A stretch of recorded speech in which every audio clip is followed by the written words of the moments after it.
Olá, estudantes! Saudades de vocês? Como não podemos estar em aulas presenciais, vamos às nossas aulas remotas. Hoje iremos fazer a correção da segunda atividade do caderno da apostila, que vocês receberam.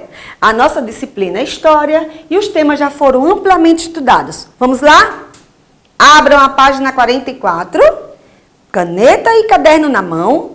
Faremos uma revisão bem breve da segunda e terceira atividade. A primeira, vamos falar das reformas religiosas. A segunda, vamos falar da expansão marítima. E em seguida, corrigiremos os exercícios. Simbora, turma maravilhosa! Simbora! Vamos lá? Reformas religiosas, páginas 47 e 48. Vamos fazer uma pequena revisão? O que foram as reformas religiosas? Vamos lembrar que o processo de reformas religiosas teve início no século XVI. Podemos destacar causas dessa reforma como abusos cometidos pela Igreja Católica e uma mudança na visão de mundo, fruto do pensamento renascentista. Isso aí! A Igreja Católica vinha, desde o final da Idade Média, perdendo sua identidade. Gastos com luxo e preocupações materiais estavam tirando o objetivo católico dos trilhos. Muitos elementos do clero estavam desrespeitando as regras religiosas, principalmente no que se diz celibato, não pode casar. Padres que mal sabiam rezar uma missa, comandar os rituais, deixavam a população insatisfeita. A burguesia comercial, em plena expansão no século XVI, estava cada vez mais inconformada, pois os clérigos católicos estavam condenando o seu trabalho. Não podia ganhar dinheiro. O lucro e os juros, típicos de um capitalismo emergente, eram vistos como práticas condenáveis pelos religiosos. Por outro lado, o Papa arrecadava dinheiro para a construção da Basílica de São Pedro, lá no Vaticano, em Roma, com a venda das indulgências, os perdões. No campo político, os reis estavam descontentes com o Papa, porque o Papa interferia muito no comando da própria nobreza. A realeza não tinha o que falar, o Papa quem fechava as conversas. O novo pensamento renascentista também fazia oposição aos preceitos da igreja. O homem renascentista começava a ler mais e formar uma opinião cada vez mais crítica. Trabalhadores urbanos com mais acesso aos livros, educação, é outra coisa. Começaram a discutir e a pensar sobre as coisas do mundo. Um pensamento baseado na ciência e na busca da verdade através de experiências e da razão. Então, o primeiro reformista foi o monge alemão Martinho Lutero. Foi um dos primeiros a contestar fortemente os dogmas da Igreja Católica. Afixou na Igreja de Wittenberg as 95 teses que criticavam vários pontos da doutrina católica. As 95 teses de Martinho Lutero condenavam a venda de indulgências, os perdões, e propunha a fundação do luteranismo, a religião luterana. De acordo com Lutero, a salvação do homem ocorria pelos atos praticados em vida e pela fé. Embora tenha sido contrário ao comércio, teve grande apoio dos reis e príncipes da época. Em suas teses, condenou o culto às imagens e revogou o celibato. Os padres podem casar. Martinho Lutero foi convocado a desmentir as suas 95 teses na Dieta de Worms, convocado pelo imperador Carlos V. Em 16 de abril de 1521, Lutero não só defendeu suas teses, como mostrou a necessidade da reforma da Igreja Católica. Aí vamos para a reforma calvinista. Na França, João Calvino começou a reforma luterana no ano de 1534. De acordo com Calvino, a salvação da alma ocorria pelo trabalho justo e honesto. Essa ideia calvinista atraiu muitos burgueses e banqueiros para o calvinismo. Muitos trabalhadores também viram nesta nova religião uma forma de ficar em paz com sua religiosidade. Calvino também defendeu a ideia da predestinação. O que quer dizer? A pessoa nasce com a sua vida definida. E a reforma anglicana?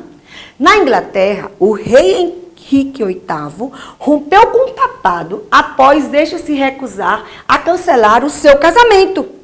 Henrique VIII funda o anglicanismo e aumenta seu poder e suas posses, já que retirou da Igreja Católica uma grande quantidade de terras. Muito bem? Vamos agora fazer nossa atividade? Abram lá na página 47 e 48. Primeira pergunta. Relacione o humanismo com a reforma protestante. Vamos responder? O humanismo foi, aos poucos, trazendo uma visão mais crítica e racional de mundo, o que estimulou a percepção de aspectos controversos da Igreja Católica e, consequentemente, levou à ruptura com esta instituição. Vamos à segunda? Apresente duas características da Igreja Católica que tenham levado essa instituição a ser criticada na Idade Moderna. Vamos responder? A primeira, a venda de indulgências. Vendiam perdão. Cargos eclesiásticos eram comprados. E a adoração a objetos sagrados. O desrespeito do clero ao celibato, não podiam casar e casavam. O luxo em que vivia parte do clero, entre outras. Responderam? Vamos para a terceira. Além das justificativas religiosas, quais motivos levaram algumas pessoas a romper com o catolicismo? Vamos responder? Interesses econômicos nas terras e nos bens da igreja. Interesses políticos, por exemplo, dos reis, que queriam pôr fim à interferência do Papa em seus países. E até interesses pessoais, como os do monarca Henrique VIII, que desejava se separar da esposa. Escreveram? Vamos para a quarta pergunta. Podemos afirmar que a publicação das 95 teses de Lutero tinha como principal objetivo romper com o catolicismo? Não. Por quê? Porque, de acordo com o texto, Lutero estava preocupado com as suas questões pessoais e desejava que a Igreja Católica modificasse aquilo que ele considerava incorreto. Vamos responder a quinta? No século XVI, nas palavras de um estudioso, reformar a Igreja significava reformar o mundo.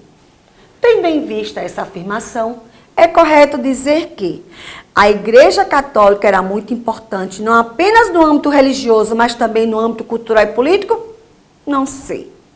As práticas da Igreja ficavam restritas às questões religiosas e não afetavam quem não fizesse parte dela? Não sei. Como o mundo inteiro era católico, não havia discordâncias religiosas e a paz era garantida? Não sei.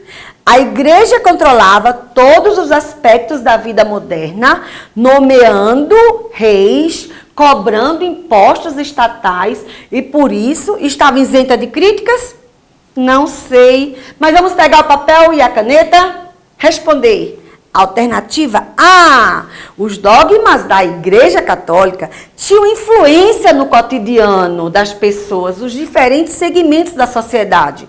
E também no âmbito cultural, pois a Igreja controlava boa parte do ensino na Europa e intervinha em assuntos políticos. Tamanha era sua importância na época. Vamos lá? Sexta e última questão. A partir do século XVI, a Europa assistiu ao surgimento de novas religiões cristãs, que rompiam com dogmas e procedimentos da Igreja Católica, como o protestantismo luterano, o calvinismo e o anglicanismo.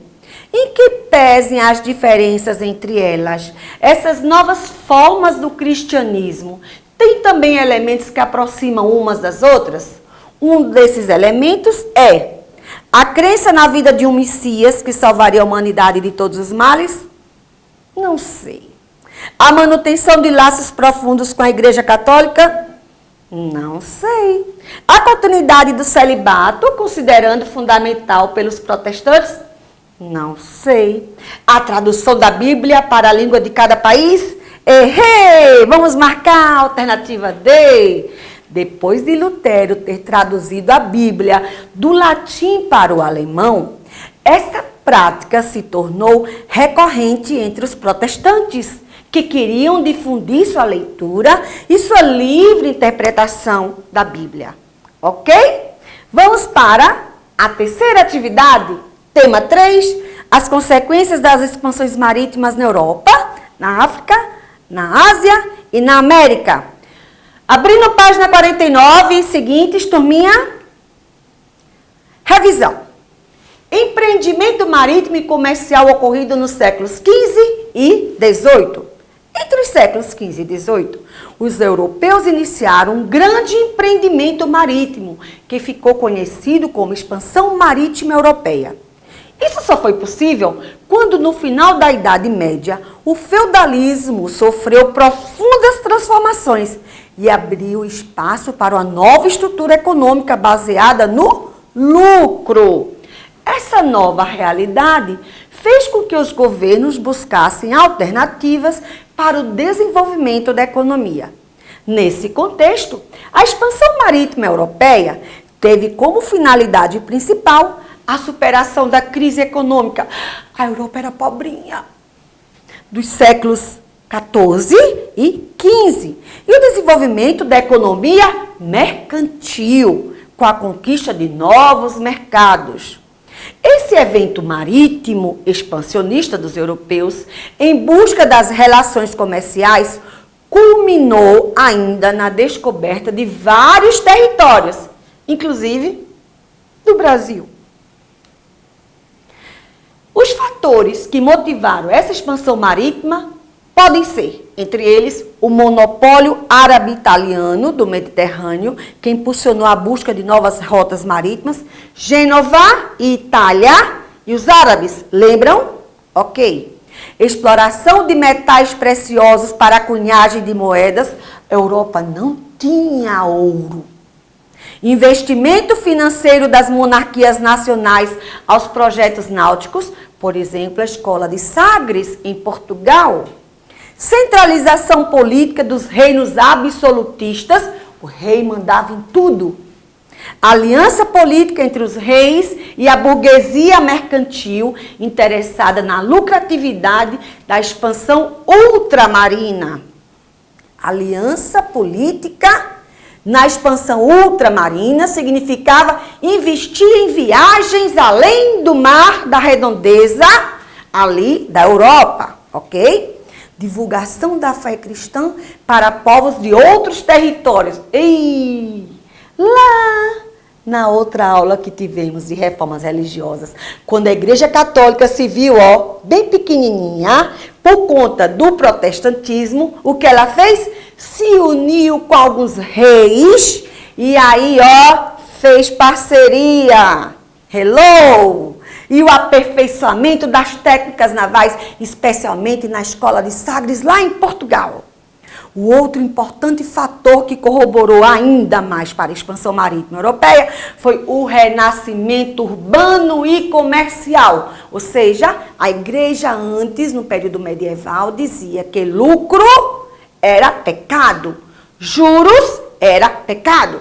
A burguesia começou a mandar em tudo, então lucro pode, juros pode e venha bem-vindo dinheiros. Vamos continuar? A expansão marítima permitiu aos cristãos o contato com as mais diversas formas de religiosidade. No além-mar, os portugueses conheceram a multiplicidade de costumes nunca antes imaginados. As navegações, portanto, não significaram apenas descobertas territoriais e multiplicação do tráfego comercial, mas também a convivência com bantus, malaios, tupinambás, chineses e japoneses. A experiência religiosa nos mares revelou-lhes novos costumes e valores que se somaram ao cotidiano europeu, conturbado por perseguição aos judeus e reforma luterana, intolerância responsável pelas guerras no coração da cristandade. Com base na leitura desse texto que fizemos agora, do nosso querido João Fragoso e Maria Fernanda Bicalho e Fátima Gouveia, vamos responder a questão 1 e 2 da atividade 3. Primeira pergunta. O fragmento destaca que a expansão marítima marcou o encontro entre cristãos e outros povos além mar. Esse contato inicial destacou-se por uma grande admiração e aceitação dos cristãos pelas práticas culturais e religiosas dos nativos, o que alterou completamente a cultura europeia? Não sei. O texto dizia lá isso? Vamos ver. Uma relação pacífica inicialmente. Os portugueses buscaram conviver com esses povos para conquistar alianças e monopólios comerciais? Não sei. O texto falava isso? Uma relação de total submissão dos africanos aos europeus. Observamos isso quando o rei do Congo se converteu ao cristianismo. O texto falava isso? Uma relação extremamente conflituosa desde o início, devido à não aceitação de diferentes costumes por parte dos europeus. Será que o texto dizia isso? Sabe o que o texto dizia? Alternativa B. No fragmento, aquele texto pequenininho, dizia-se que uma relação pacífica inicialmente, os portugueses buscaram conviver com esses povos para conquistar alianças e monopólios comerciais. Pode-se observar que o texto aponta para um contato que não foi marcado inicialmente pela violência, mas pela tentativa de aproximação. Lembram daquele escambo, as trocas, a tentativa de amizade?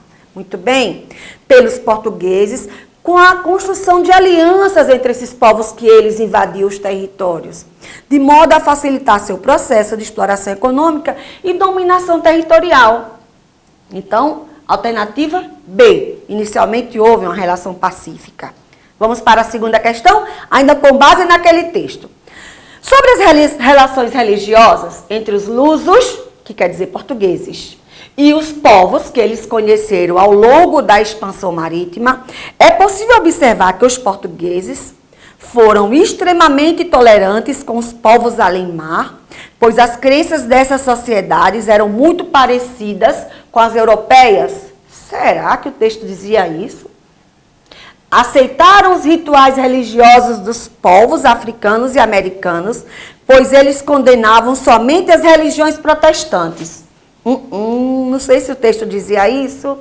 Permitiram que os cultos dos povos além-mar fossem praticados na Europa, desde que esses povos não convertessem os europeus. O texto dizia isso? Não sei. Praticar o etnocentrismo, a relação entre várias étnicas, etnias, vários povos. E, posteriormente, impuseram seus valores às sociedades nativas, apesar de tolerar as crenças nativas inicialmente.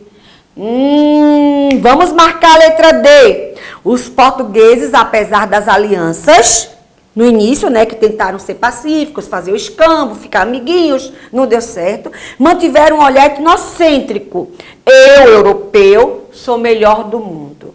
Parte do processo de expansão marítima foi, para além do caráter comercial,